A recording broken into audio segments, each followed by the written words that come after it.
ay sarili nating business na i-apply po natin ito sa sarili natin. Tayo po ang mag-motivate sa sarili natin para tayo ay mag-grow at maging maganda ang ating negosyo. At ito po ay hindi lang po ang pinag-aaralan po rito ay tungkol din sa ating sa lahat po ng ating mga galaw at sa ating pong pakikipag-usap sa tao, sa ating pananamit, ang ating pong tinatawag na good learning attitude. Ultimum po sa pakikipag-transaksyon sa ating mga invite ay kailangan po na matuto tayo dahil meron po na pag na-reject ay magagalit sila dahil nireject sila. Pero ito po ngayong global, dapat po hindi po ganun.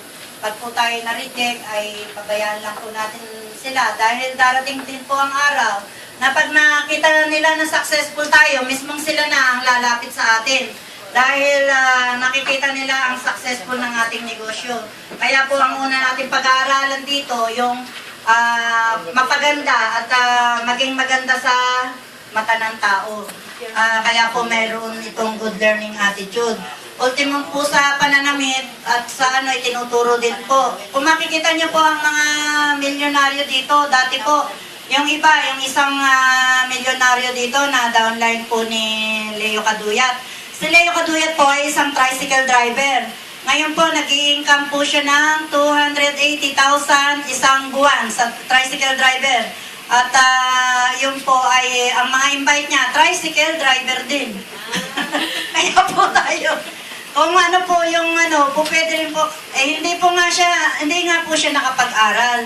Dahil kaya po siya naging tricycle driver. Meron siyang naging invite na American. Ang sabi po nung kanyang apply, paano mo in-invite yung Amerikano hindi ka marunong mag-English. Bilog. Dahil ito po yung power of leverage, yung po ay bilog talaga. Ituturo po sa inyo mamaya ni Power Cherry ang marketing plan. Ay siya po ay naging asenso. Ngayon, na-downline niya si Alfredo Laway. Yun po ang kanyang isang tuyo vendor po na naging milyonaryo din. Ngayon makita niyo sila, mga sasakyan nila, merong silang mga, yung iba, Montero ang sasakyan. Maganda ng mga sasakyan. Si Leo Caduyat ay, ang sasakyan niya ay 2 sasakyan na. Ang mga apply nila, yung embalsamador na si Jun Agaraw. Si Jun Agaraw ay isang embalsamador. Top 20 po ngayon sa AIM Global. Nung umattend ako ng convention sa Mall of Asia Arena, top 20 siya. Umakyat siya ng top 20. Kahuli-hulihan siya sa 20 top millionaire sa AIM Global. Umakyat siya sa stage, sinabi niya, hindi siya marunong, limited English lang po ako dahil hindi siya marunong talaga at hindi siya nakapag-aral ng high school. Kaya dito po sa negosyong ito, hindi po ito inaano sa ating pinag-aralan, hindi po sa pinag-aralan to. Kung ikaw ay hindi nakapag-aral, ikaw ay matalino at hindi matalino, basta po natutunan niyo lang po ang tamang sistema. Talagang makakarating din po kayo sa, kung ano po yung narating nila, mararating din po natin yon, palakpakan po natin. At talaga pong hindi po kayo nagkamali ng desisyon na napasok itong negosyong ito. Dahil sa mata ko, nakita ko talaga kung paano ang mga successful na tao sa AIM Global. Talagang sa atin sa Pilipinas, kung natin yung Mall of Asia Arena, marami pang hindi nakapasok ng 7-year anniversary nila. Napakadaming tao at saka talagang yung kanilang organized ng kanilang anniversary, talagang napakaganda ang kanilang meron po silang yung wave na ginagawa na pagka yung meron silang i-wave mong ganyan. Kung makita nyo, kikilabutan kayo dahil nakikita nyo, hindi nyo iniisip na tao yung nagaganon, parang alon lang na gumagano, pero puro tao yung nakakatuwa talaga ang kanilang ang kanilang organized ng at napakababait po ng kanilang yung may-ari na AIM Global. At asawa po ni Doc Ed Cabantog, si Dr. Connie, meron po siyang foundation. Tayo po dito, hindi po tayo naghahanap buhay lang, nakakatulong pa rin po tayo sa mga nangangailangan sa Pilipinas tulad ng nasasalanta ng baha, yung pong mga street children. Tumutulong din po ang AIM Global sa foundation. Meron po tayong nai-share doon nung kagaya nga nung kwento ni nung meron sa Compostela Valley. Nagtawagan sila kung ang bawat millionaire kung magkano ang ibibigay. Si Joseph Lim, top 1 millionaire. Yung bata na yun, 32 years old. Ang kanyang profit sharing nung anniversary is 2.6 million peso. Profit sharing lang yun, hindi yun ang kita niya. Bigay lang ng company yun. Napakabata pa niya, binata. 32 years old lang. Ang ibinigay niya sa foundation, nagbigay siya nung sa Compostela Valley, nagbigay siya ng 400,000 para lang sa mahihirap. Siyempre, kumikita ka ba naman ng 3 million a month, di ka magbigay ng ganun. Kahit ako, magbibigay ako ng ganun sa mga wala, Kaya tayo po, hindi po tayo negosyo lang, tayo nakakatulong din po tayo sa mga mahihirap. At saka karaniwang goal naman ng tao dito, yung pong una-una, pamilya. Tapos yung mga mahihirap, makatulong. At syempre, yung ating pangangailangan. Yung pong magkaroon po tayo ng time freedom sa ating pamilya. Ako po, 23 years old na rito sa Saudi. Talagang lumaki po ang aking anak nang wala sa aking sa piling ko. Iniwan ko po ang bunso ko ng 9 months old. Ngayon is 23 years na ang anak ko, magto-24 na. Kaya yun din po ang naging goal ko, yung makapag-for good na ako, tapos ay tayo ay magkaroon ng financial freedom. Dahil alam ko naman po ang mga OFW dito, hindi po ba tayo kikita, iipon tayo pag uwi natin ng Pilipinas. Uubusin natin ang ating kinita dahil gusto natin mabigyan ng magandang mabigyan ng matakpan ng ating pagkukulang sa ating pamilya na tayo nalayo. Pagbalik dito, ubos na naman samantalang po dito sa AIM Global, yung kinikita nyo sa DTC, kagaya ko, hindi ko muna gagalawin. Tinry ko lang yung 1.5 na yun. Kung talagang totoo, nagbakasyon po ako na yung kasi po ako ay bago pa lang dito, January pa lang naman ako nag-member. So, nung umuwi po ako, may laman na po ang DTC ko. Ngayon, nung ako'y bumalik, ako'y kumita rin sa Pilipinas, kahit po saan tayo makapunta, makarating, yung pong negosyo na to, pwede nyo pong dalahin. Punta tayo ng Hong Kong, punta tayo Singapore, punta tayo 30 country, globally ang AIM Global. Na dala-dala nyo ang inyong username, ang user ID nyo, lahat ng BCO pwede nyong bumili kayo sa BCO. Limbawa na, punta tayo ng Hong Kong, may nakilala tayo. In-offer natin si C24/7 na gusto nung nakilala natin sa Hong Kong. Pwede natin silang dalhin sa BCO at doon natin ipapapay-in. Tapos maayusin ng mga BCO kahit sa Nigeria, Canada. Yun lang po ang maganda sa AIM Global. Ako nga po namimiesta, nakakabenta na si 24/7 eh.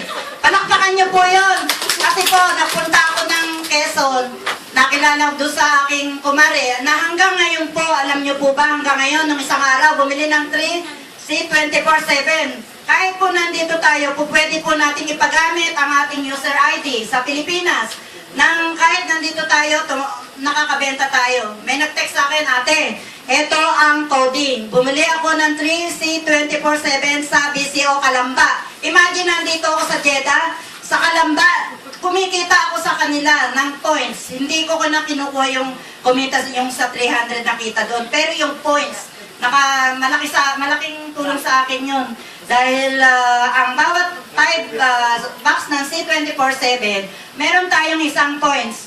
Isang points na yun po ay pag naipon natin sa 10 points, tayo automatic silver executive.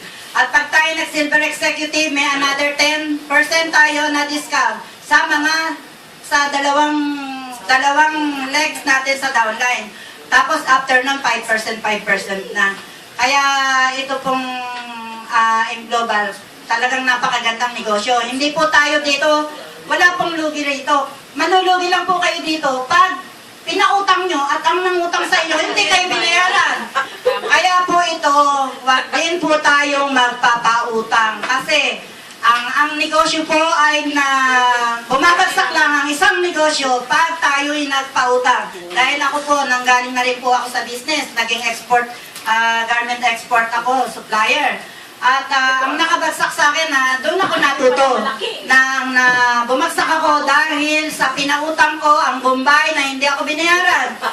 Doon ako bumagsak. Lahat ng PO ko hindi nila ako binayaran, kaya ako napunta ng Saudi. Nag-abroad ako dahil bagsak. Pati ng sasakyan, binibenta ng anak ko dahil wala na kaming pera. Nung una, marami kaming pera. Talagang kahit ano bilhin ko, punta kami ng ano dyan. Maganda ang negosyo kung sa maganda. Talagang ang negosyo, wala talagang mas maganda sa negosyo. Pag empleyado kayo, yun ang sweldo nyo. Buwan-buwan, yun ang sweldo nyo. Pero ang gastos natin, nadadagdagan ng gastos. Ang sweldo natin, iyon at iyon pa rin. Kaya nga napipil ko rito sa mga OFW, mga kasamahan ko na lang, naobserbahan ko na talagang sila, kawa-awa, nababagsak sila ng nababagsak. Dahil pag kinapos sila ng padala sa pamilya, kukuha sila ng patubuan.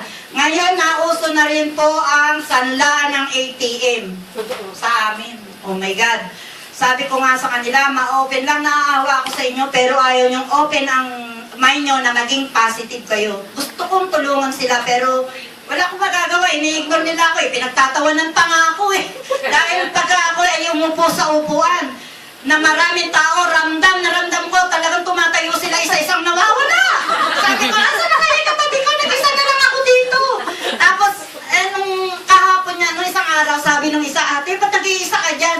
Hindi, naglalaro ako ng Candy Crush. Pero hindi nila alam, nakikipag-chatting ako sa negosyo ko. Palakpakan niyo po, ganun po tayo.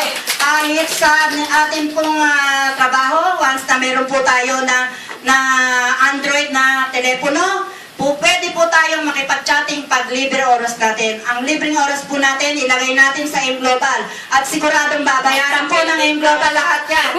Huwag na po tayong naglaro. Pero ako naglalaro pa rin ako. Totoo po yun. Talagang may time ako na... Pero yun naman paglalaro ko, pag wala na akong makachat, iniwan na ako ni Power Realin tsaka ni Power Cherry. Yung Candy Crush naman, okay, Candy Crush. Pag nawala ng live, hahanap na naman ako ng kachat. At saka ito po pwede po kayong mag-invite. Hindi po yung kaibigan, kamag-anak nyo lang or kakilala. Kung yung kaibigan ng kaibigan ng kaibigan ng kaibigan ng kaibigan nyo, i-add nyo lang po. Pero i-add nyo siya, huwag nyo pong invite ng invite kasi nabablock, madalas na akong mablock, buti na lang po andyan ng asawa ko.